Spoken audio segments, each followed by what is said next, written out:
She had been looking for him for 20 years. He didn't know she existed. Ray Callum was not expecting anyone that Thursday evening in November. He had a pot of rice on the stove, a load of laundry going in the back, and his daughter's school forms spread across the kitchen table waiting for him to sign his name for the 4th time on the 4th page, because apparently 3 times wasn't enough. He was in his socks. He had a dish towel over his shoulder. He was, in every way, in the middle of something. Then someone knocked on his door. Not a soft knock, not a neighbor's knock. That familiar, almost apologetic tap that says sorry to bother you. This was deliberate. 3 knocks. Spaced out, the kind of knock that assumes you will answer. Ray turned off the burner, moved the towel from his shoulder to the counter, walked to the door and opened it. The woman standing on his porch was not anyone he knew. She was in a long black coat, well made, the kind that doesn't wrinkle when you travel. Her hair was pulled back clean. She wasn't holding anything, no clipboard, no bag, no flyer. Just standing there, hands at her sides, meeting his eyes without any awkwardness about it whatsoever. Like she had been here 100 times before, except he had never seen her face in his life. She said, "You don't know me," a beat of quiet, "but I know you." Ray Callum stood in his doorway and said nothing. Because what do you say to that? Go ahead and hit subscribe if you haven't already. Now, back to the story. To understand what that moment meant, a stranger at the door, those 7 words hanging in the cold air, you need to understand who Ray Callum was before she arrived. He was 48, built the way men get built when they've spent years doing actual physical work. Not a gym body, a working body. Broad through the shoulders, hands that had laid tile and poured concrete and fixed the plumbing in 3 different houses that weren't his own because the owners couldn't afford to call a real plumber. He ran a one-man contracting business out of a white Ford pickup with a dent in the passenger door he kept meaning to fix. His wife, Diane, had died 6 years ago. Ovarian cancer. It moved fast, and it was cruel the way fast-moving things tend to be. It didn't give any of them enough time to get ready, including Diane herself, who had been the organized one, the planner, the one who knew where everything was. After she was gone, Ray discovered he didn't know where anything was. Not the insurance forms. Not the account numbers, not the name of the pediatrician, not even the specific brand of shampoo Amara needed for her hair. He figured it out. That's the only way to say it. He figured it out, slowly, messily, with a lot of wrong turns and one very patient woman at the school district office named Mrs. Tran who helped him enroll Amara without making him feel stupid about it. Amara was 14 now, smart in the specific way that worried Ray. Because it was the kind of smart that needed space to grow, and space cost money, and money was the one thing that was always just slightly out of reach. Not desperately. They weren't desperate. But the margin was thin in a way he felt constantly, in the back of his chest, quiet like a low hum you stop noticing until the room gets silent. He didn't talk about it. That was the other thing about Ray Callum. He was the kind of man who handled things, who didn't call his brother to complain, who didn't bring his problems to the neighbors. Who signed the school forms himself and figured out the shampoo brand himself and just kept going. Thursday evening, November, rice on the stove. Then the knock. Ray did not open the door wider. He stood in the gap, one hand on the frame, one on the edge of the door itself, the way a man stands when he hasn't decided yet. He looked at her. She looked back at him. The porch light caught the side of her face and he could see she wasn't nervous. She wasn't performing confidence either, the way people do when they're trying to seem like they're not nervous. She was just still, settled. Like someone who had thought about this moment for a long time and wasn't going to rush it now that it was here. "I think you have the wrong house," Ray said. "I don't," she said. "Ray Callum, 412 Durner Street. You've lived here 11 years. She paused. "I've been looking for you for a while." That last sentence landed differently than the others. Not threatening, that wasn't quite the word. But it had weight. "I've been looking for you for a while." He turned it over in his head while the cold came in through the open door and his socks got colder on the hardwood. "Looking for me for what?" he asked. She didn't answer right away. Instead, she said, "20 years ago you changed my life." She held his gaze. "I owe you a debt. I'm here to pay it." He almost laughed, not because it was funny, it wasn't, but because his brain was searching for a pattern it recognized and not finding one. People knocked on doors to sell things, to collect things. They did not knock on doors to tell you they owed you something from 2 decades ago. He studied her face one more time. She wasn't moving, wasn't retreating. She had said what she came to say, and she was prepared to stand on his porch in the November cold for however long it took. Ray Callum stepped back. He didn't open the door all the way, but he didn't close it either. She wasn't leaving. He already knew that. Her name was Nadia Osei. If you searched her name, which Ray had not because he didn't have time to grab his phone before she was already inside, you would find on the first page of results a Forbes profile from 2 years ago, with a headline that read, "The CEO who built a $200 million company and still won't tell you where she's from." There was a photo of her outside a glass building. Same expression she was wearing right now. Same coat, or one exactly like it. She ran a logistics company called Stratum Group, based out of Atlanta. They moved freight, not the kind of freight that sounds glamorous, but the kind that actually keeps things working. Hospital supplies, construction materials, bulk food distribution. Not exciting, deeply necessary. In 12 years, she had taken it from a 2-truck operation she started with a business partner who eventually left, amicably, according to every interview, to a fleet of over 300 vehicles operating across 9 states. 212 employees, 5 regional offices, a contract with a hospital network that alone was worth more than most people would earn in 20 lifetimes. She gave interviews. She spoke at conferences. She had opinions about supply chain management and federal infrastructure funding and the specific challenges facing women in logistics that she shared in clear, direct language without much interest in making them sound softer than they were. She did not talk about her personal life. She did not talk about where she grew up, who her family was, or what her life looked like before Stratum. Every journalist who pushed on it got a variation of the same answer. That part of my story isn't mine to tell yet. Nobody knew what that meant. Now she was sitting at Ray Callum's kitchen table. She had asked if she could sit. He had said yes without entirely meaning to. He put a cup of coffee in front of her because he didn't know what else to do with his hands, and she had thanked him with the kind of quiet sincerity that made the politeness feel real instead of practiced. Amara had appeared at the top of the stairs at some point. Ray had heard her feet, and he'd given her the look that meant, not now, go back to your room, and she had mostly, though he could feel her still up there. Listening through the floor the way teenagers listen, which is to say, completely. He sat down across from Nadia Osei. He put both hands around his mug. He waited. The kitchen was not a big kitchen. It was the kind of kitchen that had been functional for 11 years and showed it a small scratch on the counter by the toaster from when Amara was 7 and decided to see what happened if you dragged a fork across it. A cabinet door that didn't close all the way unless you pressed it with your hip. A calendar on the wall with too many things written in too many different colors of pen. Ray had hung Diane's old herb pots above the window even though he didn't cook with herbs. He just hadn't taken them down. Nadia sat across from him and didn't look around the room the way some people do when they enter a stranger's house, cataloging, comparing, forming quiet opinions. She looked at him, like the room wasn't the point. "Do you remember," she said, "the winter of 2004? Ray set his mug down. He thought about it genuinely, not as a performance of trying to remember, but actually going back there. 2004, he would have been 28. He was working for a small construction outfit back then. Before he went out on his own, before Diane got sick, before any of the things that divided his life into before and after. Generally, he said, not specifically. December, she said, specifically December. He shook his head. I don't know what I'm supposed to be remembering. She nodded like that was the answer she expected, not disappointed. Just confirmed.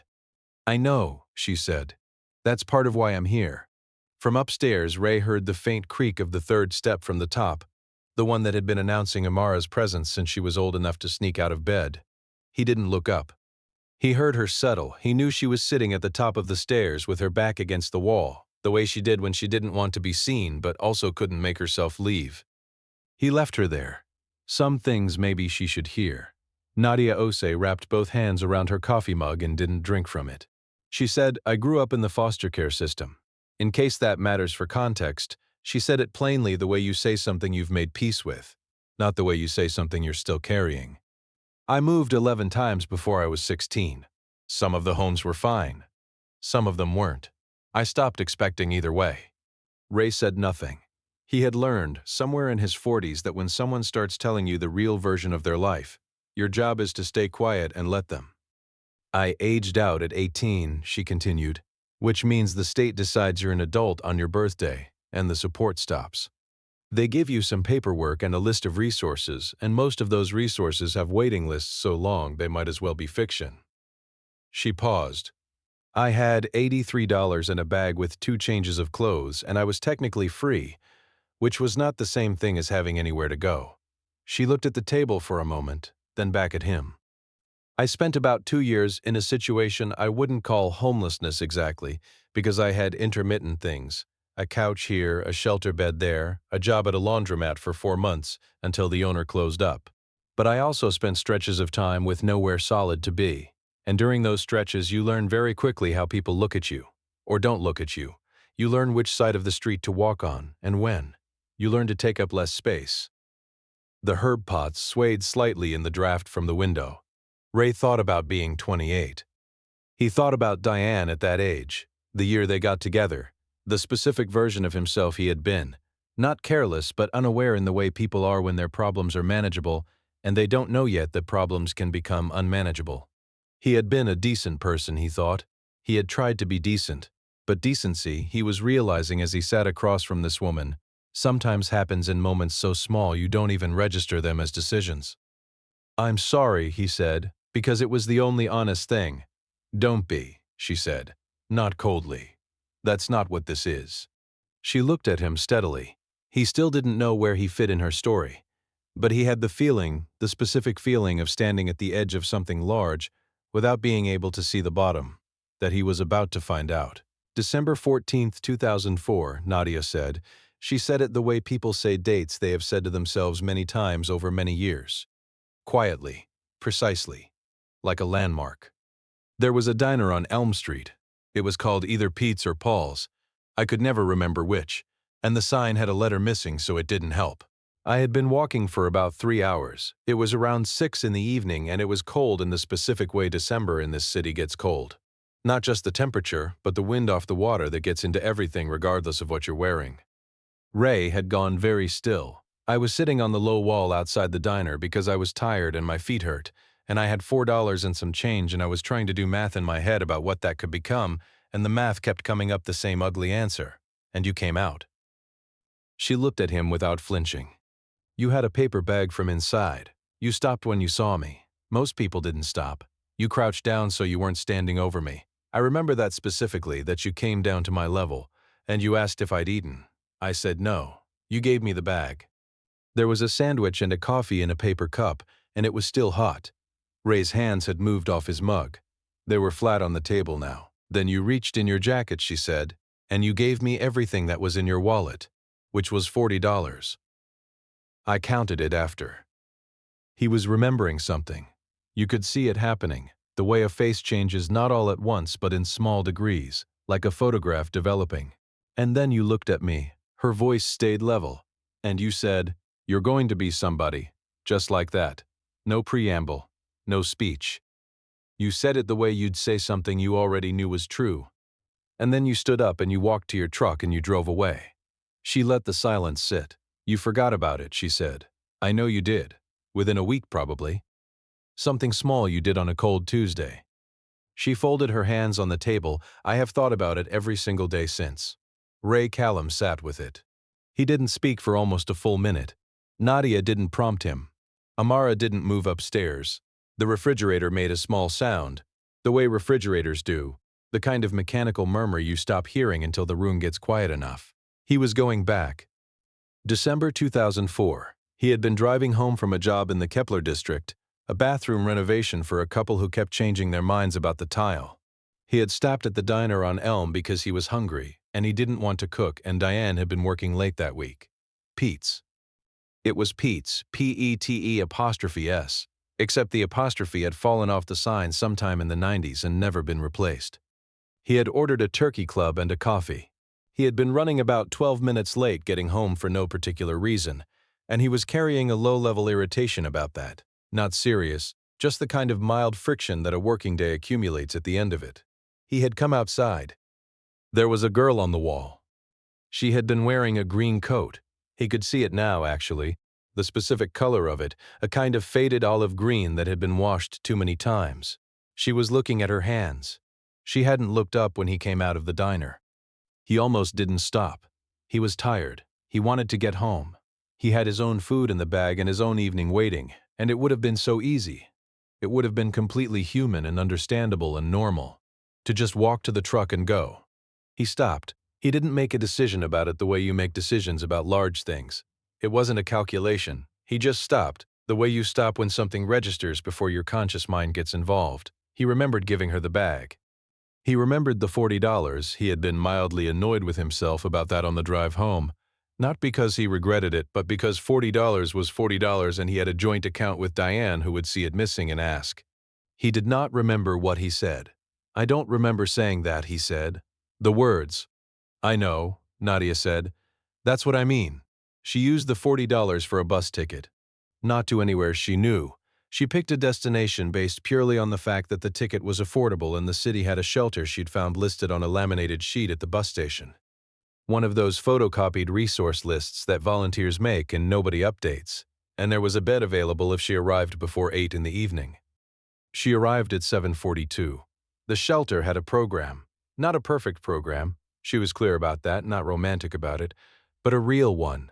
Job skills training a caseworker named Doris who was overworked but honest. And a rule that you had to be working or actively looking within 60 days or you lost your bed. Nadia had a job within 31.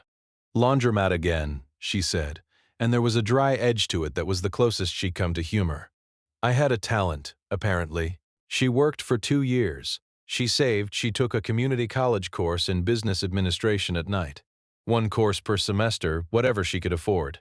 And she was slow about it, and she was patient about it in the way that people who have had nothing learn to be patient, which is different from the patience of people who have simply chosen to wait.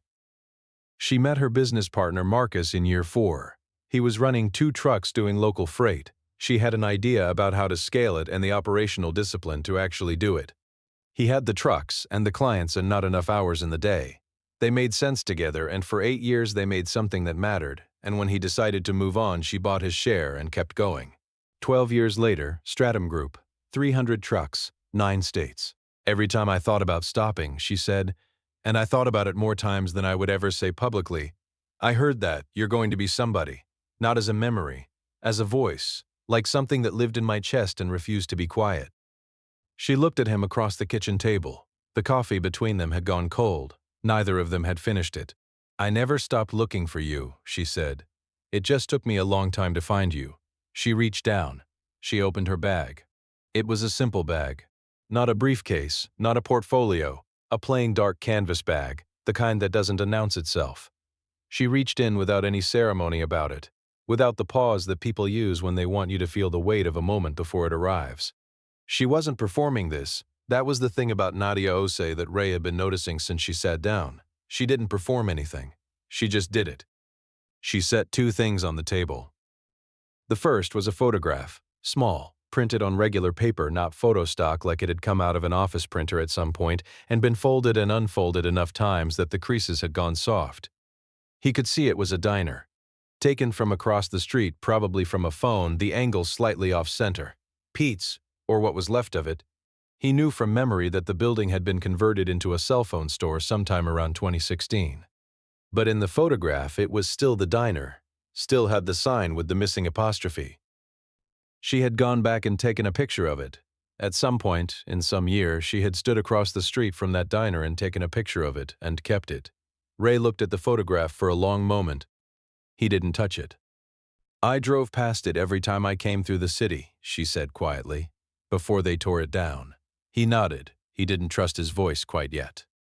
Then she reached back into the bag and took out an envelope, standard size, white, sealed. She held it for just a second, not for effect, but the way you hold something before you give it away for good, and then she slid it across the table toward him. It stopped against his hand. He looked down at it. Then he looked up at her. "Open it," she said. Ray picked it up. He turned it over. His name was on the front, not typed, handwritten. Ray Callum, in the kind of handwriting that is careful without being ornate. The handwriting of someone who learned to write neatly because neat handwriting was a small form of control when other things weren't. He noted, without quite knowing why it mattered, that she had written his full name, not just Ray. Ray Callum. Like she'd been holding on to both parts of it. He opened it. Inside was a single folded letter and behind it, a smaller sealed envelope with Amara's name on it. He read the letter first. It wasn't long. It didn't need to be. It explained that Stratum Group maintained a private scholarship fund, not advertised, not applied for, not attached to any public foundation with a name on a building, for students whose potential exceeded their circumstances. It explained that Amara Callum, based on her academic record and her father's character, had been selected. It explained that the fund covered 4 years of tuition, room, board, and books at any accredited university in the country that accepted her. It explained that there were no conditions, no obligations, no strings of any kind attached. At the bottom, in the same careful handwriting as the envelope, she had written one line that wasn't part of the formal letter. "You gave me a future when I had nothing. I'm giving her one." Ray read that line twice. Then he set the letter down very carefully, the way you set things down when your hands aren't completely steady, and he looked at the smaller envelope with his daughter's name on it, Amara. He thought about Diane. He couldn't help it. He always thought about Diane in the moments that were too big to hold alone, the moments that should have had 2 people in them. He thought about her the way he always did, which was not with the sharp, specific grief of the early years, but with something quieter now, something that felt less like loss and more like the awareness of absence, like a chair that had always been in a room and one day wasn't. She would have known what to say. Ray didn't know what to say, so he said the only true thing. "She works so hard," he said. His voice came out lower than he intended.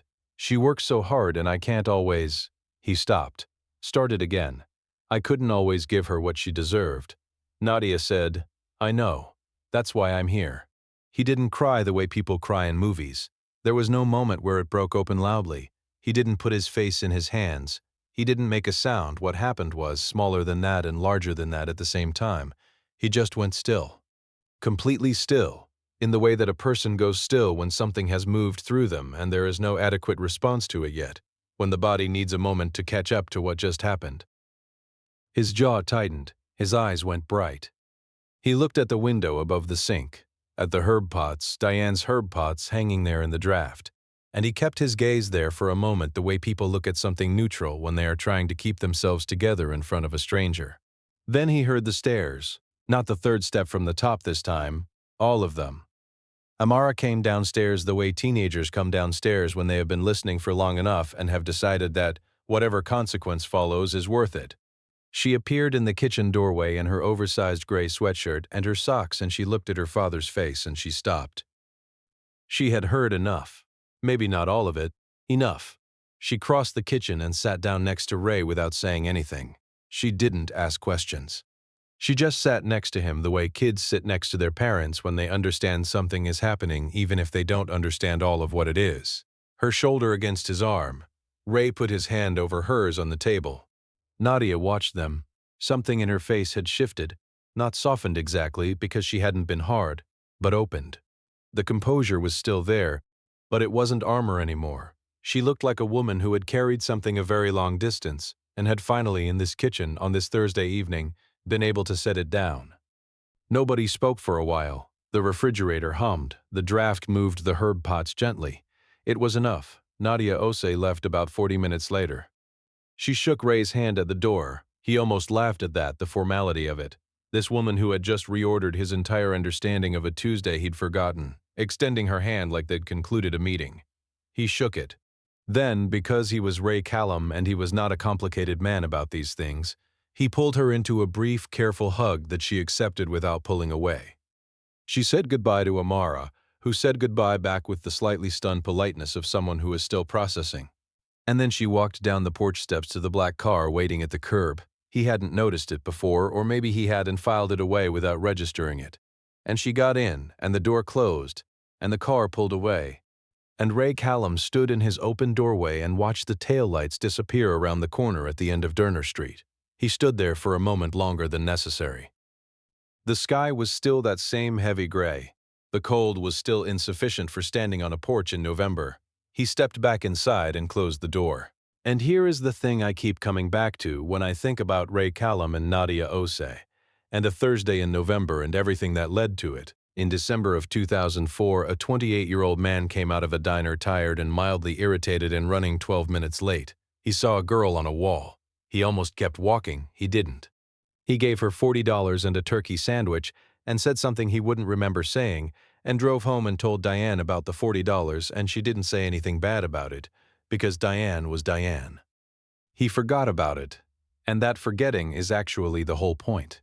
He didn't do it because he expected something back. He didn't do it because someone was watching, or because it would matter, or because he had any idea whatsoever of what that girl on the wall was going to build. He did it because it was a cold night and she was there and it was the decent thing. That's it. That's all it was. And 20 years later, it came back through his front door in a black coat. There's something in that worth sitting with. The idea that kindness doesn't always come back to you, but sometimes it does. Quietly, unexpectedly, on a Thursday when you have rice on the stove and forms to sign, and no reason at all to think that this is the night your life shifts. You never know which moment is the one that matters to someone else. So maybe treat them all like they could be. Now, if you enjoyed spending time with this story tonight, go ahead and press that like button, right down there. And if you haven't subscribed yet, it's real simple, just hit subscribe and you won't miss the next one. And do me a favor, leave a comment and tell me where you're watching from. I've got people watching from places that surprise me every single time. Let me see where you are tonight.